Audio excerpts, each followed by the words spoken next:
Guys, welcome back to Mixplay, and for today's video maganda ho yung ating pag-uusapan dahil good news para sa mga Binance users dahil kanina lang nag-check ho ako sa ating Binance account and sobrang nagulat ako dahil meron na yung ating hamster token, so pumasok na siya guys. So good news sa lahat ng mga nag-set up ng kanilang withdrawal method using Binance. Ayan, so as you can see, Binance ho yung ating ginamit dito. And pakita ko lang yung ating hamster token.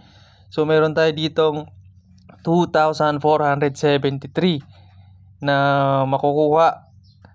And ayan, check natin sa ating Binance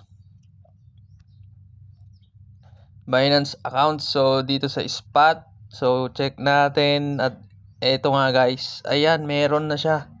2,473 hamster token.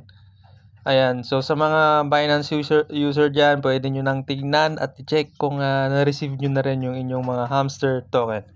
Ayan, so that's all for today. Peace out.